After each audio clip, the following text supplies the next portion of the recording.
लापता अर्चना पर एक और बड़ा खुलासा है। दरअसल अर्चना का अब दिल्ली कनेक्शन सामने आ चुका है। कॉल डिटेल के आधार पर दिल्ली पहुंची है पुलिस। दिल्ली से पुलिस को एक बड़ी लीड मिली है। पुलिस ने अर्चना की जानकारी परिवार को दी है। ये इस वक्त का बड़ा अपडेट। अभी तक आप ग्वालियर कनेक्शन देख रहे थे अर्चना का, और अब दिल्ली कनेक्शन, जिसमें बताया जा रहा है कि कॉल डिटेल के आधार पर पुलिस पहुंच चुकी है राजधानी दिल्ली, और वहां पर एक बहुत बड़ी लीड पुलिस को मिली है। शंकर आनंद मेरे सहयोगी ज्यादा डिटेल्स के साथ कनेक्ट है। शंकर, पहले ग्वालियर कनेक्शन और फिर दिल्ली कनेक्शन, क्या हो रहा है इस पूरे मामले में? देखिए, इस मामले में जिस तरह से जो जीआरपी के द्वारा जो इंफॉर्मेशन इकट्ठा किया गया, और इस मामले में दिल्ली पुलिस के साथ में लगातार बातचीत की जा रही है, और दिल्ली पुलिस को भी कुछ इस मामले में महत्वपूर्ण इनपुट्स मिले हैं। हालांकि एक इस मामले में ये भी इनपुट मिला था कि वो ग्वालियर में ही है, और जिस तरह से रक्षाबंधन मनाने के लिए इंदौर से अपने घर कटनी के लिए निकली आशा तिवारी को ट्रेन से गुम हुए तकरीबन 13 दिन हो चुके हैं। और इस मामले में जिस तरह से कुछ शुरुआती इनपुट ये मिले कि वो ग्वालियर में ही है, और ग्वालियर में रह करके ही अपने परिजनों और दूसरे को वो बहलाने और फुसलाने का प्रयास कर रही है। लेकिन जिस तरह से दिल्ली पुलिस को जो इनपुट्स मिले हैं, उस इनपुट को खंगालने के लिए, उस मामले पर और जगह तफ्तीश का दायरा आगे बढ़ाने के लिए मध्य प्रदेश की पुलिस जो है वो दिल्ली पहुंची है। और यहाँ पर आने के बाद वो अपने तरीके से एक ज्वाइंट एक ऑपरेशन के तहत उस लड़की को आगे तलाशने का काम किया जाएगा। तो एक तरह से कहा जा सकता है कि उससे जुड़े हुए तमाम इनपुट दिल्ली पुलिस को भी मिले हैं, और दिल्ली पुलिस के द्वारा इन तमाम मामलों की जानकारी मध्य प्रदेश पुलिस को भी दी गई है, जैसा कि हमारे सूत्र बताते हैं। और कहा जा सकता है कि जिस तरह से कटनी की रहने वाली अर्चना तिवारी जो इंदौर में रहकर के सिविल जज एग्जाम की तैयारी कर रही थी, और 7 अगस्त को रक्षाबंधन मनाने के लिए जैसे ही अपने घर से कटनी के लिए नर्मदा एक्सप्रेस से इंदौर जाने के लिए रवाना हुई, लेकिन वो कटनी पहुंची नहीं। उसके बाद उसके परिजन ढूंढना स्टार्ट किए, और 13 दिनों से इस मामले में, जिस तरह से कटनी की पुलिस की अगर बात करें, वहां की जीआरपी की बात करें या स्थानीय पुलिस की बात करें, वो लगातार इस मामले में तलाशने का काम कर रही थी। तो आज सुबह में भी एक टीम जो है वो ग्वालियर में तलाश रही है, क्योंकि ग्वालियर में जो उससे जुड़ा हुआ, जो अर्चना तिवारी से जुड़े हुए जो कुछ लोग हैं, और इस मामले में जिस तरह से एक पुलिस कर्मी से भी जीआरपी के एक जो पुलिस अधिकारी हैं वो भी इस मामले में जुटे हुए हैं। मतलब कुल मिलाकर शंकर, बात यह है कि अब 12 दिन के बाद ही सही, लेकिन कम से कम एक ऐसा लीड जरूर पुलिस को मिला है जिसके आधार पर अब ये उम्मीद तो जग रही है कि अर्चना के बारे में बहुत जल्दी पता लगने वाला है। आपका बहुत बहुत शुक्रिया तमाम जानकारी पहुंचाने के लिए। तो कुल मिलाकर आप इस स्थिति को समझिए कि अर्चना तिवारी जो 12 दिन से लापता थी, लगातार जंगल, ट्रैक, नदी, नाले, हर जगह पर अर्चना को तलाशा गया, लेकिन अर्चना कहीं नहीं मिली। उसके बाद 12 दिन के बाद पुलिस के सामने जो लीड आती है वो इस तरीके से आती है कि कांग्रेस के नेता है दिव्यांशु मिश्रा, वो आकर के ये कहते हैं कि अर्चना की बात हो गई है, अर्चना सुरक्षित है, अर्चना अपने परिवार के साथ भी संपर्क में है।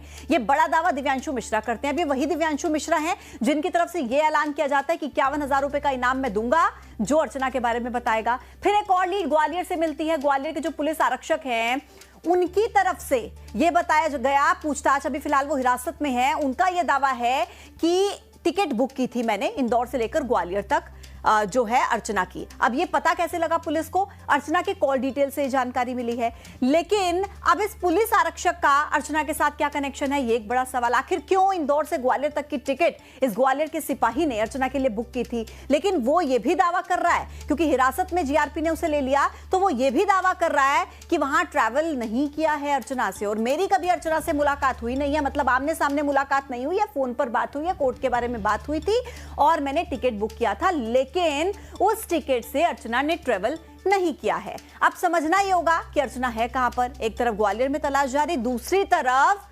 राजधानी दिल्ली में तलाश जारी है। आइए और जानकारी देंगे। मेरे 2 सहयोगी कनेक्ट हो गए हैं। रमाकांत दुबे भोपाल से जुड़ गए हैं, नारायण गुप्ता कटनी से कनेक्ट हो गए हैं। सबसे पहले रमाकांत का रुख कर लेते हैं। रमाकांत, ये मामला 12 दिन के बाद जब अब लीड मिलती है, उम्मीद जगती है अब तो अर्चना तक जीआरपी पहुंची जाएगी, और दिल्ली में तलाश रही है पुलिस। अब एक तरफ ग्वालियर में तलाशी चल रही है, क्या जानकारी आपके पास? साधु की अर्चना की तलाश में जीआरपी की 6 से ज्यादा टीमें लगी हुई हैं, जिनमें से एक टीम दिल्ली भी पहुंची हुई है, और दिल्ली से अर्चना के बारे में एक बड़ी लीड जीआरपी पुलिस को मिली है।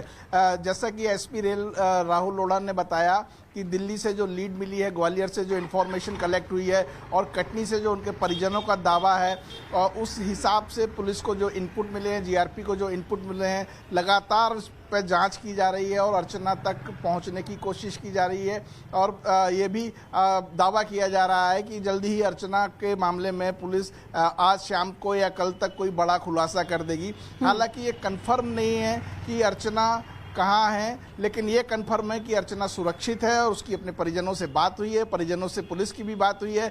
जीआरपी को भी परिजनों ने कुछ इनपुट दिए हैं, जैसे उनके जो एनएसयूआई के जो नेता हैं दिव्यांशु मिश्रा, उन्होंने साफ तौर पर दावा किया कि हमारी बहन सुरक्षित है, अर्चना जो है वो जीआरपी के पास मौजूद है या उनकी निगरानी में है, लेकिन वो कहाँ है, क्या है, इसके आगे की क्या जानकारी है, वो सारी लीड जो है वो जीआरपी पुलिस ही आपको बता पाएगी। लेकिन इतना कंफर्म हो गया है कि अर्चना सुरक्षित है और ये जो ग्वालियर, इंदौर, जबलपुर, कटनी, भोपाल, ये सारे कनेक्शन लगातार जीआरपी की टीम पिछले 12 दिनों से खंगाल रही थी। और 13वें दिन जाके जो बड़ी लीड मिली है, उम्मीद जगी है कि अब कुछ अर्चना को लेके बड़ा खुलासा जल्द हो सकता है। नारायण गुप्ता भी कनेक्ट है कटनी से। नारायण, क्या परिवार के लोग कुछ बता रहे हैं? क्या वाकई परिवार के लोगों की अर्चना से बात हुई है? पुलिस, क्योंकि जीआरपी पुलिस की तरफ से भी परिवार के लोगों को सूचित किया गया, पुलिस आरक्षक के बारे में भी बताया गया, तो कुछ परिवार के लोग बता रहे हैं कि अर्चना कहां हो सकती है, क्या बात हुई है उनकी अर्चना से?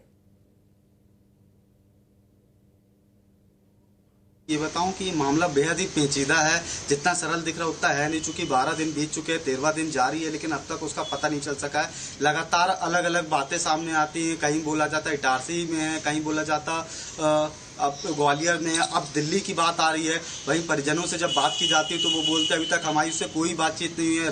रेल जीआरपी कटनी है, वो भी उनके घर पहुंचती, पूछताछ करती है, लेकिन उनके जो बातचीत है, उनके जो दावे हैं, वो साफ तौर से खारिज होते हैं। ये बात क्लियर उनके द्वारा कही जाती है कि हम अभी तक हमारी अर्चना से कोई बातचीत नहीं है। लेकिन वहीं दूसरी ओर रेल, जिस तरह से भोपाल रेल पुलिस अधीक्षक है, वो बोल रहे हैं कि जल्द ही उसका खुलासा करेंगे। तो ये किस तरह से करेंगे, ये देखने वाली बात होगी। फिलहाल इस पूरे मामले पर पर्दा बना हुआ हैगा। अभी हाल फिलहाल में कटनी पुलिस ने भी उनके घर में दबिश दी है, पूछताछ की है, परिजनों से की है। अभी ये भी एक बात सामने आ रही है कि जो परिजन है वो कहीं निकले हैं, अब वो ग्वालियर गए हैं या दिल्ली गए हैं या भोपाल पुलिस के पास संपर्क में गए, ये अभी तक बात स्पष्ट नहीं हो सकी है। लेकिन एक छोटा सा सवाल नारायण, मेरा आपसे छोटा सा सवाल, अर्चना के ग्वालियर होने की संभावना कितनी कम हो जाती है? क्योंकि जो पुलिस आरक्षक है उससे पूछताछ में पता चल रहा है कि इंदौर से ग्वालियर तक तो ट्रेवल ही नहीं किया अर्चना ने। बिल्कुल, ये बात यहीं पास आके रुक जाती, चूंकि सूत्र हैं और पुलिस के जिस तरह से वो सुबह पता चलता है कि रेल आरक्षक है, उसने टिकट करवाई है, उसको उठाया जाता है, लेकिन उसके पहले तक यही चर्चा रही कि निश्चित ही जब टिकट हुई है तो कहीं ना कहीं वहां होने की संभावना बढ़ जाती है। तो इसी संभावनाओं को देखते हुए एक टीम जो कटनी जीआरपी टीआई है लालता प्रसाद कश्यप जी, वो अपने टीम के साथ जाते हैं। ऐसे 5 से 6 टीम है जो अलग अलग जगहों में अर्चना तिवारी की तलाश करी है। इसी क्रम में देखते हुए ठीक है नारायण, आप नजर बनाकर रखिएगा, रमाकांत आप भी नजर बनाकर रखिएगा, जैसे ही कुछ अपडेट होगा लौटेंगे आपके पास।